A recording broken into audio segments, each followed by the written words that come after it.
जे काय बोलायचं 22 तारखेनंतर बोलतो. जय हिंद. माजी सभापती निरंजन औटी साहेब जरा बोलतो.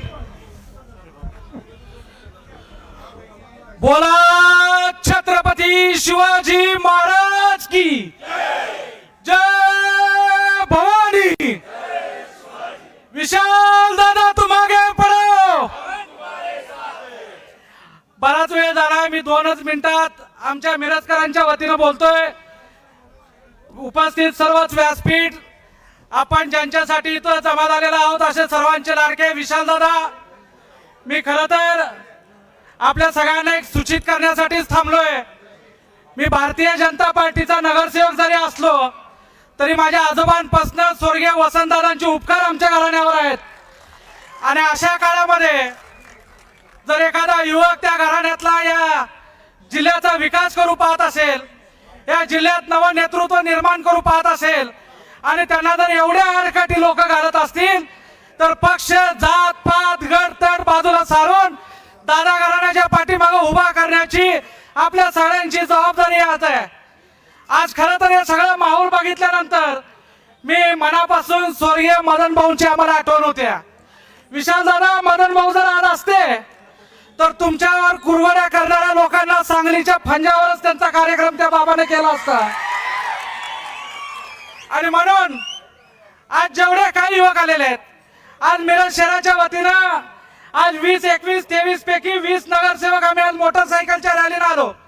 आज बीजेपी असेल, काँग्रेस असेल, राष्ट्रवादी असेल, सगळ्यांनी काल मिटिंग घेतली आणि सगळ्यांनी एक मताने ठरवलं की यंदा आपण विशाल पाटलांच्या पाठीमागे राहायचं आहे, पक्ष कुठला बघायचा नाही.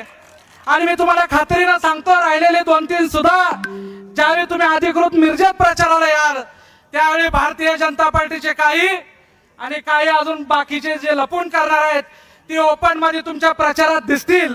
हे मिरजकरांच्या वतीने मी तुम्हाला शब्द देतो.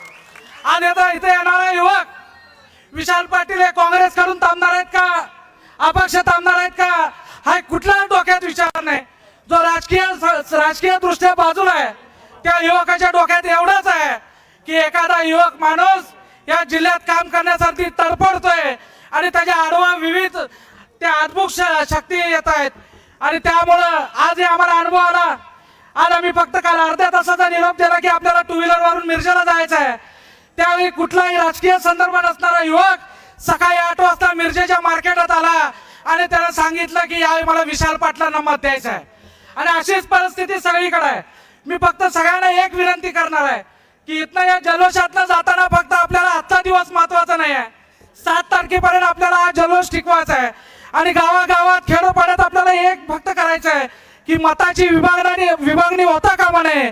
काल जसं एकानं बाहेर दिला की रेस मधला घोडा इथं बसलाय, फक्त आपल्याला जनतेला सांगायचं आहे की रेस मधला घोडा आणि याला मतदान करायचं आहे.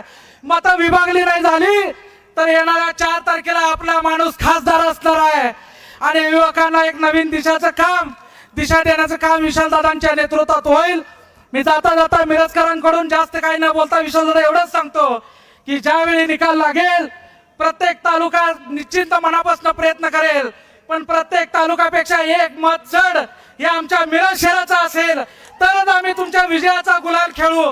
एवढा शब्द देतो थांबतो. जय हिंद, जय महाराष्ट्र. यानंतर